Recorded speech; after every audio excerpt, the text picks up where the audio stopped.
But one thing that I get asked from Google a lot is, come talk to us about Google's future vision 5 to 10 years out. And Google won't talk to you about Google's vision 5 to 10 years out because they said the world is changing so rapidly.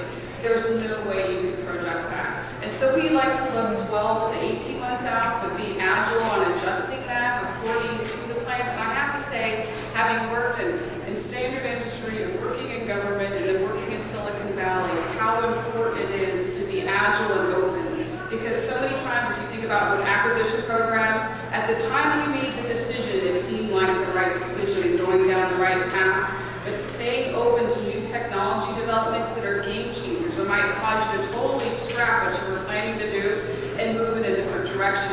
And so this is where I go to those skills of thinking differently. My favorite ad of all time is Apple's Think Different. Here's to the crazy ones, go Google it. It inspires me every time I see it. Because the people who dare to think they can change the world are the ones who do. So I'd say that's the future. The people who are going to be leaders, who are going to see the hard problems, who are going to take on those hard problems, who are going to approach them differently. Those who have negotiation and relationship building skills. We are a global populace and understanding people from other nationalities and working together on the world's problems. I would say those are the skill sets. That's the future. Those are going to be the leaders of the future.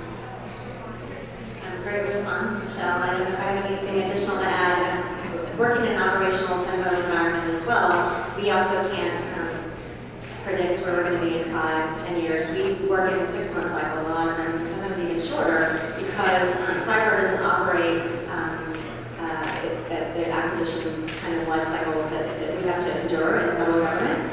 So we try to look at ways to expedite the ability to change our environment to respond to cyber threats. I think you have to be very agile in that approach, both from a tools perspective. We use a lot of things where we can create widgets that develop around certain data sets today because they're going to be changed by even tomorrow or next year, definitely. So we try to work in environments, what we almost call them sandboxes or playgrounds, so that what we're dealing with today, technology, can be adapted as things change in the world of cyber. Thank you.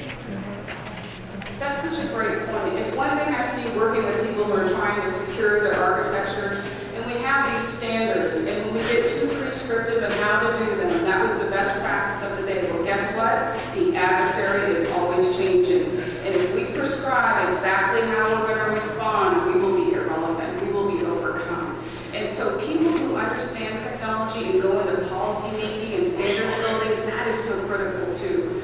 That we make sure that we describe the desired outcome. We do not prescribe how to do it. And we leave it open so those who have the best approach at any given date and time that we can adopt their solution to deal with our cybersecurity problems. So again, those are people who are always looking at things differently.